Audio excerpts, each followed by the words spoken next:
UKLO 1 year masters. No IELTS required up to 5 years visa. High visa success rate. నమస్కారం. నమస్కారం. కొంతమంది పేర్లు పెడుతూ ఉంటారమ్మా. శ్రీ నిలయం అని, లక్ష్మీ నిలయం అని, అవును. సాయి నిలయం అని, వెంకటేశ్వర నిలయం అని ఇలా అవును. చాలా రకాలుగా. అది మనం ఇంటికి సంబంధించి మన కులదైవానికి సంబంధించి పెట్టుకోవాలా? జ్యోతిష్యాన్ని సంప్రదించి పెట్టుకోవాలా? ఓన్‌గా మనకి ఆ భగవంతుడిని ఎక్కువగా పూజించడం వల్లే మనకి ఈ గృహం కలిసొచ్చింది అని అలా కూడా పెట్టుకోవాలా? అవును. ఎలా పెట్టుకోవాలంటారు పేరుని? అంటే ఆళ్ళకి ఆ దేవుడిని పూజించే దాని వల్ల వాళ్ళకి కలిసి వస్తుందని కొంతమంది పెట్టుకుంటారు. హ్మ్. కానీ అది కొన్ని జాతకాలకు బాగున్నప్పుడు ఏం సమస్య లేదు. హ్మ్. అదే నేమే వచ్చి వాళ్ళకి సెట్ అవ్వదు. ఇప్పుడు హ్మ్. ఫర్ ఎగ్జాంపుల్ ఇప్పుడు బాబానని పెట్టుకున్నారు. ఒక నేమ్ అవును. తీసి అంటే హ్మ్.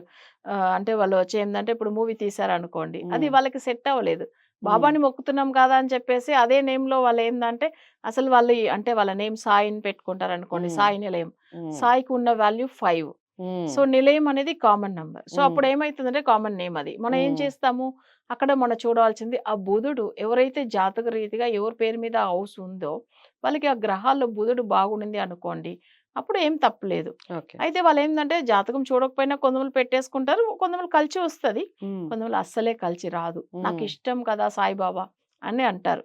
అసలు హ్మ్. నిజంగా సాయిరాం, సాయిరాం పెట్టేసుకుంటాను. సాయిరాం అవును. అట్లా అని కూడా పెట్టుకుంటారు. సాయిరామ్ అని కూడా పెడతారు. పెడతారు. అవును. కానీ ఏమైతుందంటే, అది వాళ్ళకి సెట్ అయితుందా లేదా మనం చూడాలి. హ్మ్. హ్మ్. అప్పుడు మనం కంపల్సరీ వాళ్ళ చక్రంలో హ్మ్. వాళ్ళకి న్యూమరాలజీ పరంగా వాళ్ళకేందంటే, ఈ న్యూమరాలజీ కూడా దేనికి సంబంధించిన గ్రహాలకు సంబంధించింది. సో, అప్పుడు వాళ్ళకి ఆ నంబర్ అనేది వాళ్ళకి సెట్ అయిందా లేదా, వాళ్ళ లగ్నానికి వాళ్ళకి మ్యాచ్ అవుతుందా, యోగ కారగడా లేదా, ఆ నంబర్ అనేది మనం చూడాలి. అంటే ఓకే. ఎప్పుడైనా కానీ అసలు వాళ్ళంతలో వాళ్ళు పెట్టేసుకొని లేదు కొంతమంది ఏం చేస్తారంటే అందరికీ కలిసి వచ్చేలాగా పెట్టాలంటే అది కొంచెం ఏమైతుందంటే ఇబ్బంది అయితది. చక్రం ఎవరి పేరు మీద ఈ హౌస్ ఉందో వాళ్ళకి ఫేవర్ కదా పెట్టాలి. ఓకే. ఓకేనా? సో, హ్మ్. ఎప్పుడైనా మనం చూస్తున్నాము చాలా మందులు లక్ష్మీ నిలయము, శ్రీ హ్మ్. నిలయము, తర్వాత మీరనేట్టుగా అసలు సాయి నిలయము లేదు సాయిరాం రెసిడెన్సీని పెట్టుకుంటారు. హ్మ్. సో, హ్మ్. బట్ ఇవన్నీ కూడా పెట్టేసుకున్నా ఆ నంబరు వాళ్ళ పేరు మీద అసలు కలిసి రాకపోతే సమస్యలు కూడా ఎక్కువుంటది. వాస్తు బాగుంటుంది. తర్వాత ఆ స్థలం మంచిగా ఉంటుంది. కానీ నేమ్ వల్ల కూడా సమస్య వస్తది అక్కడ. ఓకే. హ్మ్.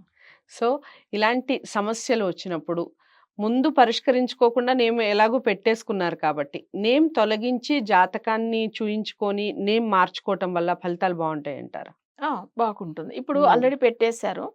కానీ మళ్ళీ అంటే ఆల్రెడీ ఆ! పెట్టిన పేరుతో ఉన్న ఇంటిని గూడా కొంటూ ఉంటారు. అవును. హ్మ్. అట్లా కూడా కొనుక్కుంటారు. హ్మ్. అసలు కొనే వాళ్ళకి కొంతమందికి బాగా కలిసి వచ్చేస్తాయి అవును. అసలు. అవును. అదేమి తప్పేం లేదు. అవును. ఇప్పుడు ఇదే నేమ్ కదా! నాకు ప్రాబ్లమ్ వచ్చింది నేను అది ఇచ్చేసాను. హ్మ్. కానీ వాళ్ళు బాగున్నారు కదా! అని అంటారు. అది హ్మ్. నిజం కూడా. హ్మ్. ఎట్లానంటే వీళ్ళకి జాతక పరంగా వీళ్ళకి నెగెటివ్ నంబర్‌లు పెట్టేసుకున్నారు. కానీ వచ్చిన వాళ్ళకి ఆ నంబర్ కలిసి వస్తది. ఆ ఓకే. బుధుడు ఇప్పుడు సాయి సాయి నిలయం అంటే 5 పవర్. శ్రీ నిలయం హ్మ్. అంటే 6 పవర్‌లో హ్మ్. ఉంటుంది. హ్మ్. అప్పుడేమైతుందంటే 6 అనేది శుక్రుడు. హ్మ్. వాళ్ళ జాతకంలో శుక్రుడు బాగున్నప్పుడు వాళ్ళకేందంటే అది కొన్న తర్వాత వాళ్ళకి బాగా కలిసి వస్తది. హ్మ్. సో, ఇప్పుడు మొన్న కూడా ఒక ఫ్రెండ్ చూసాడండి. నాకసలు ఆయనకు 5 నంబర్ హౌస్‌లో ఉన్నాడు. ఆయన ఆ ఇంట్లోంచి వేరే కొత్త ఇల్లు కట్టుకొని వెళ్ళాడని చెప్పి, హ్మ్. హ్మ్. ఆ రూమ్ ఎవరికీ ఇవ్వకుండా అసలు నాకే ఇచ్చాడు. నేను అందుకే అక్కడ వెళ్లి ఉన్నాను. కానీ నాకు సమస్యలొచ్చింది అని అన్నాడు ఒకతను. హ్మ్. అసలు హ్మ్. అపాయింట్‌మెంట్ తీసుకున్నప్పుడు. నేను ఒక మాట అన్నాను. హ్మ్. మీ ఫ్రెండ్‌కు బుధుడు చాలా బావుంది కాబట్టి తనక్కడ ఉన్నప్పుడు మంచిగా జాబ్ మంచిగా అయింది. అన్నీ తర్వాత అక్కడ బావున్నాయి. అన్నీ బావుంది. హ్మ్. హ్మ్. మళ్ళీ మంచి ఇన్‌కమ్ సోర్స్ వల్ల తను వేరే సొంత ఇంటికి వెళ్ళాడు.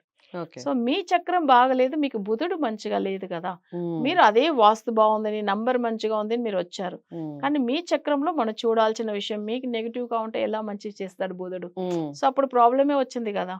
అని చెప్పి. ఎందుకంటే ఒక నంబరు వేరే వాళ్ళకి మంచి జరుగుతది. ఓకే. సో, ఆ నంబర్‌లో ఉండి కష్టపడిన వాళ్ళు ఉంటారు. వేరే వాళ్ళకి సేల్ అయిన తర్వాత వాళ్ళు బాగుంటారు. హ్మ్. సో, హ్మ్. వేరే వాళ్ళు కొనుక్కున్నప్పుడు అంటే వీళ్ళ చక్రం మనం చూడంగా అంటే వాళ్ళు చూడవలసిన అవసరం కూడా లేదు. ఒకవేళ వాళ్ళు పెట్టేసుకున్న తర్వాత అక్కడ వెళ్ళినప్పుడు మళ్ళీ కొనుక్కున్న తర్వాత వీళ్ళు బాధపడేది కూడా ఉంటది. మంచిగా ఉన్న హౌస్ కూడా ఇచ్చేసి వేరేది కొత్తవి కొనుక్కొని వెళ్ళేవాళ్ళు ఉంటారు. అంతేగా. హ్మ్. సో, అవును. ఇప్పుడు వీళ్ళు కొన్న తర్వాత వీళ్ళకి సమస్యలొస్తది. ఓకే. సో, అప్పుడేందంటే జాతకం తప్పకుండా చూడాలి. ఈ నేమ్ మాకు కలిసి వస్తుందా లేదా? హ్మ్. సో, హ్మ్. మనం ఇప్పుడు ఇదే కంటిన్యూ చేయవచ్చామా? లేదు ఒక లెటర్ యాడ్ చేయవలనా? లేదా ఏదైనా ఒక లెటర్ దాంట్లోంచి రిమూవ్ చేయవలనా? న్యూమరాలజీలో. ఓకే. అలా చూడొచ్చు. సో, ఓహ్! అదే నేమ్‌లోనే ఉంటది. హ్మ్. ఒక హ్మ్. లెటర్ కరెక్షన్ వల్ల కూడా వాళ్ళకి మంచిగా అయిపోతది. ఓకే. చాలా అంతే. చక్కగా వివరించారమ్మా.